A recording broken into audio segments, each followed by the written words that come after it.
The Bizalians want to move their conference up by a week. Dukat and Sisko want to start their own buddy cop show. And Thomas Riker and Major Kira have a quick and out-of-place makeout session. Hey, everybody, and welcome to the Seventh Rule with Cirroc Lofton. Hello, hello. My name is Ryan T. Husk, and today we are doing a review of Deep Space Nine's Season 3, Episode 9, called Defiant, which reminds me of Cirroc's awesome poem we could talk about a little later, Defiant for the Cause, if I remember correctly. Yeah, that's right. Written by Ronald D. Moore. It's the third one by Ronald D. Moore of Deep Space Nine and Battlestar Galactica fame, and directed by your buddy, Mr. Cliff Bowl. How are you? Doing good. Doing all right.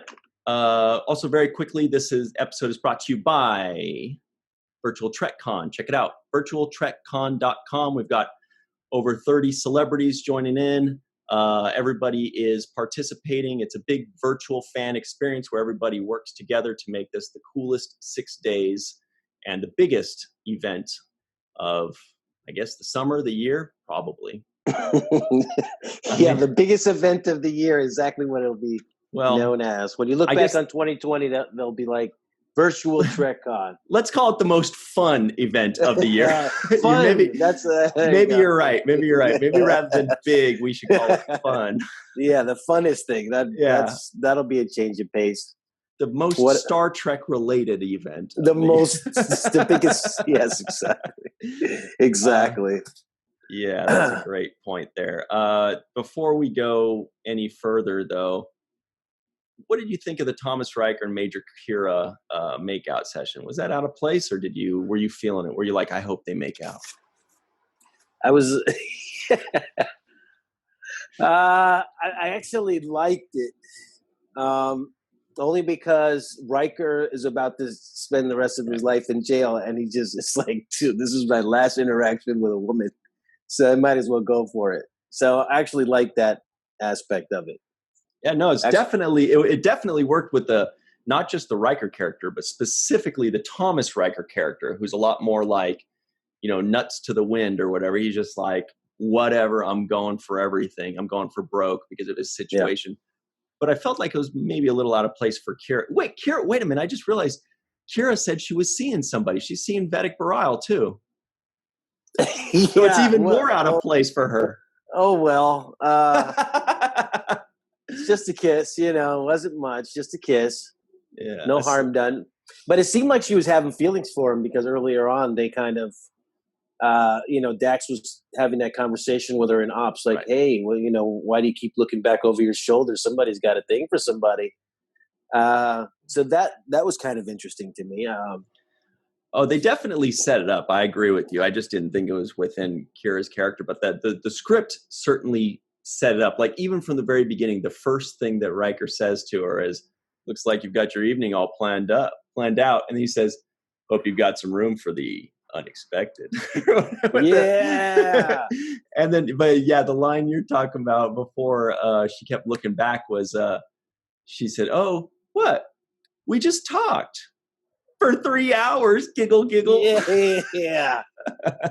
Exactly. Exactly. So they were making, and you know what else is? I thought that they were hinting at the fact that Thomas Riker, hooked up with Dax at some point. That's what I thought. It seemed like they were hinting at that. And the only reason I say that is because he gave a story about going into Quark's bar and taking all his money and leaving with his girl, right? Yeah. And then when he runs into Dax is like, hey, remember me from Quark's bar? So he's like, oh, yeah. Yeah. So she was under the impression that he was still William Riker at that time. So it must have been William Riker.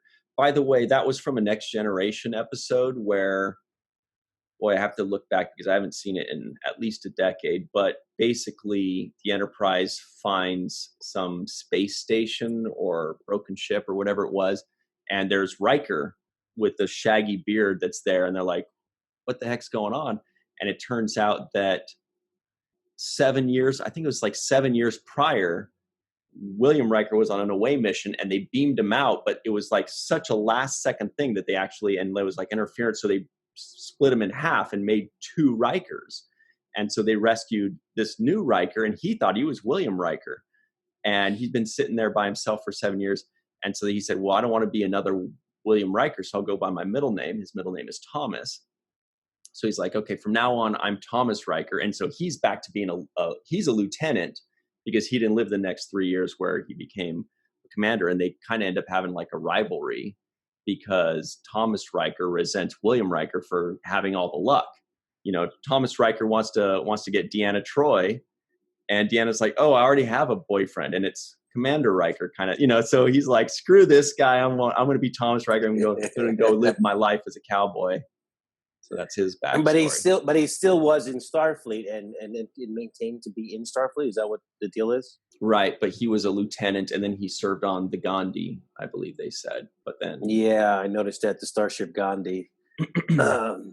But so there was this backstory. This was a Next Generation episode. They kind of gave us a little backstory on this episode about it, about the splitting of the two Rikers. So that would explain why his DNA would match and his voice recognition would match, and all of these things that the computer needed to verify his identity, right? Exact same person, yeah. But so did Dax have a past relationship with Commander Riker? That was never covered. So whatever we saw in this episode was news to us. Okay. Yeah. One thing, and the people that are watching this, please let us know in the comments below, or we could just do our own research, and I can stop being so damn lazy. He did say to O'Brien, I got nothing to say to you. You know what this is about, kind of thing. And I thought that later on in the episode, they were going to tell us what that was. And that tells me it must be something theoretically related to whatever happened in the Next Generation episode.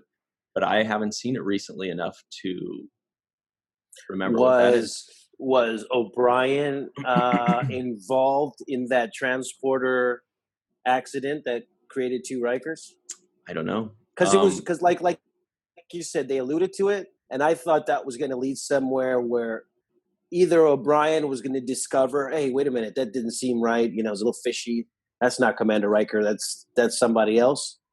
Mm-hmm. But they never went back to O'Brien's perspective of the events, right? They never went back to kind of clear up that, you know why I'm not talking to you type of conversation. Yeah. And I just Googled it, and people are like, why is Riker mad at O'Brien? Like, you know, there's definitely, yeah, maybe it was just, it was weird. It must have been covered in that Next Generation episode. Maybe they cut it out of the final script. I mean, of the final edit of the script, and maybe they did explain it, but they ran long, because this episode had a lot of stuff in it. I'm pretty sure things ended up on the cutting room floor. Yeah, maybe you're right. It doesn't seem like there are any answers on the internet there. It seems like people were guessing that it's just because Thomas was trying to get O'Brien out of there as quickly as possible, because O'Brien would have been able to tell that was not the real William T. Riker. You know, O'Brien would have been like, hey, remember that time we did whatever? And Riker would be like, what? No. He'd be like, oh, that's not the real. I don't know. Right. Maybe that's what it is. I don't know. And under that same logic, that's why it was weird for me that Thomas Riker would recognize Dax. Right?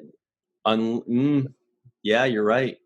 How would he say, hey, Dax, how you doing? Well, you know what? That's the thing. That's exactly, actually, that worked with the script, because he did not recognize her. Remember? She said, hey, remember me? And he kind of like looked, and she's like, don't tell me you don't remember that I let you borrow some money or something like that. And he's like, oh, of course. How could I forget? But that was him going like, who the f- is this? And how do I get to know her? Maybe I pulled the trigger too early on Kira. Zing. Yeah. Yeah. I would like to know what's up with O'Brien. We'll have to ask the experts during. Yeah, because he cut him off real quick. He cut him off right at the knees. And then he said, "You know why?" And so we thought we were going to get an explanation as to why. I was kind of like mad. I was like, you better tell me. You were looking like how we were. I was looking the same way. Like, no, I don't know why.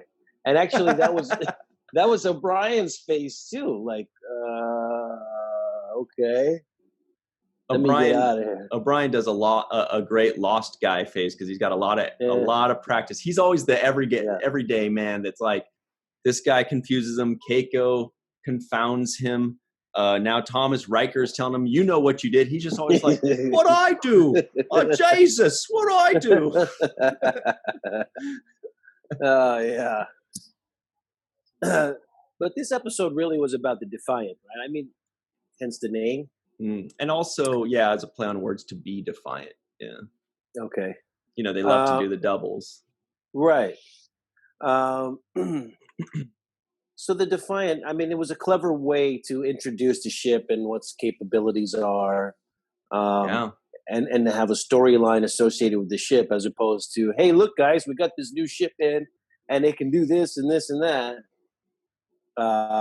This was like a good introduction. It was a whole story based around the introduction. You get a little bit of the Next Generation past storylines tied into DS9, which is always fun for the fans that like those connecting dots. But no, I enjoyed it. I thought the episode was pretty good. There was a lot of things there. As soon as we saw the Defiant in battle, in action, I thought of you right away. I was like, if this is the first time Cirroc is seeing the actual Defiant in battle, I bet you his eyebrows are raising right now because it's pretty badass seeing like these pulse cannons. Like, it's not like a little bzz, which is most ships like bzz. It's like pew pew pew pew. That's so cool, man. Love it. Yeah, I enjoyed that, the special effects. The Defiant shooting off its photons at everybody. I thought that was pretty awesome. Yeah. Also wanted to give a quick shout out to whoever did the sound effects on that too. The sound effects were very like the pulse cannon, it was a really, really cool sound. It kind of blows you away for a second. You're like, that's pretty good for the 90s, man. That really kind of grabbed me, felt like a little action movie. Quick shout out to whoever that was. And I think the thing that I really enjoyed the most about the Defiant is the fact that we get the traditional Star Trek captain's chair, right? Because on DS9 you've got the ops and Sisko's quarters or Sisko's office, and it doesn't have the same appeal as if you're going forward, looking at that forward screen. Hail the ship. It's a little bit different in ops. So when you have that captain's chair, and even at the end they had Kira kind of sitting in it and slumped in. Yeah. And I liked her words. She said something like warp it. Yeah, I think that was her last line. Oh, really? I missed it. Warp it good. Warp it. Yeah.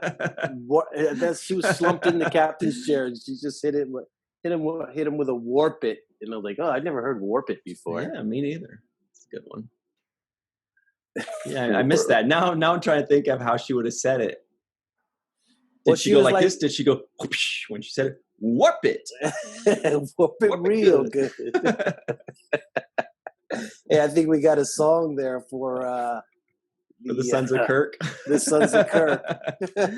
Right. Warp it real good. They do have a song called Warp Speed that I really like because the harmonies are great. But we'll see. You'll hear it. It's pretty cool. Yeah, we got to send a shout out to the Kirk guys, and maybe they'll introduce that into their next album. Warp it real good. You can do the voice there too because you were hitting it. No, see that we're doing two different songs. Now we got two covers here because I was thinking about there was like this other 80s songs that was like now whip it good, but you're doing like push it. Yeah, right? that's the one. That's the one. Push it real good. Ooh, ooh, ooh, yeah, that's what I thought you were saying. Okay. There's probably a third one that the fans are thinking about. They're like, what are you talking about? What about Rocket by Def Leppard? Come on, guys. Yeah, so, no, we were talking about two different songs. I'm thinking of that one, Push It Real Good. That was like... Warp it real good. Warp it real good. Oh, man. Do. That's a great one. So yeah, that was funny because she was literally slumped in the captain's chair. She had this like real masculine seating style where she had her legs kind of open and she was slumped in the chair. She hit the first officer with warp it. You know who else did actually? I noticed kind of a tough masculine sitting style was the Obsidian Order lady, Corinas. When the buddy cop team walked in, Sisko and Dukat, when they walked in, she was like lounging, like, "Oh, you guys are here, psh, whatever." You know, I kind of half expected her to like sit up at attention, but she didn't. She's like, "You guys just whatever." I did want to ask you, what did you think of seeing the inside of a Cardassian ship? That was pretty cool. Like it had like a different color scheme, different kind of layout. It's really interesting. Because when I was watching that, it reminded me of like Russia, like, you know, how we see our own United States and we have our own military ops places, and they have the situation room in the White House where you know you have these the way it's set up, and then you go to another country and their operating center is different. You know, it's still the same principle. You know, move the ships here, move the ships there, and you know, central intelligence as far as the information, but it was nice to see. It was a different set. It just made me wonder, like, did they just build all that for that one episode? Or are they going to recycle some of that stuff? Because it was pretty elaborate. Yeah, you're right. Consoles. It would be sad to build that whole set without repurposing it. I mean, I'm sure they must have used it for other things. It did look a little similar to an old Ferengi ship layout, Ferengi Marauder and Next Generation, but that's like years apart, so I don't think that was the same thing. I think you're right. I think they may have just built that set for this one episode and been like, all right, tear it all down again. Yeah, which is sad because it did look pretty intricate, and you know the Cardassians have their own computer screens. It's like completely, it's like Windows and Mac. It's like completely different operating systems, right? Yeah. But you know, I thought it was good. I enjoyed the part where this Corinas woman from the Obsidian Order. Yeah. I liked when she was like, "Yeah, cover up the screens so this human over here doesn't get a chance to look." I forgot secure the console while the human is here. I like that one. And she said all levels security 4 and above covered or something like that. No, that was cool. And I was thinking though, one last thing on the set, you know, it would be cool if they could figure out something to do with it. And I'm sure they did. I'm sure there's something in there that they did with it later on. But really, you know, as you know, yesterday's Cardassian bridge set is tomorrow's alien hacky sack courtyard set. You know, it's just like, it's like put it in the corner somewhere. Time to make another courtyard with all the extras walking around playing hacky sack, playing chess.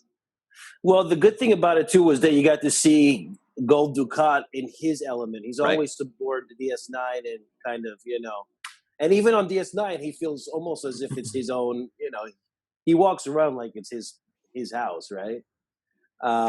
He's got that big D energy that they talk about when he's strolling around. He's like, "Yep, this is mine." Yep. So you know, but seeing him on his own home court in his own, you know, turf with people answering to him and he's ordering people around, that was pretty good. I enjoyed that from him, and I thought the performance between Sisko and Dukat was really great. I mean, I just love Dukat because he's so he's so playful in his style of being wicked. You know, oh, definitely. Like just the way his intonation, just the way he says these lines, I find myself repeating the lines he said and emulating them, going, wow, what a great way to deliver that, you know, because you see it on the page would be like, oh, you can go over here now, right? That's the line, right? But Dukat would be like, you can go over here now. Like he just acts like he's talking to a 5-year-old all day long. Like he's just so magnanimous. and he's so condescending, and it's just it's just dripping with condescension, and the way he says it is so like, I'm so magnanimous, and you're just this little embarrassing flea, oh, it's gorgeous. Yeah, it is really great. And the other moment that I wrote down here, which I like, where Dukat opens up about his son. And he starts, and he kind of gives us a little bit of his good side, a little bit of his softer side. He opens up the window there when he starts bringing up his son's birthday, and Sisko has that moment where they bond. I like that moment. It showed that there's two sides of Dukat. There's the home life father version of him, and there's also the military leader. Right. And with every little moment of humanity that they give Dukat, and same thing with Garak, when they give a little bit of humanity to either one of them, the writers, they always remember to, in the next line or in the next moment, give us something that takes us out of there. Like when Garak does something well, and then the one guy says, don't ever trust that Garak guy for a moment. That's my advice to you. Or like when Dukat has this moment of, I'm just thinking of my 11-year-old son. And it's like, oh, and then in the next breath, he's like, he'll grow to hate you. He's not going to understand. He's going to hate you, and he's going to be more extreme than I am. He's going to try to wipe your ass out. Yeah, when he looks back on this day, I thought that was pretty. But it started off with the softness, and then it goes right back into Dukat can't not be Dukat. Oh, but here's he says, my son won't look back with understanding. He'll look back with hatred, and that's sad. And that's sad, by the way. That's sad. Which brings us, of course, to the one NAM of the day. Happened twice. Jake Sisko was mentioned. Yes, I was. Oh, Rob Van Dam. You know Rob Van Dam? He's the guy that does this. Oh, he does that? Yeah. Yeah. Rob Van Dam.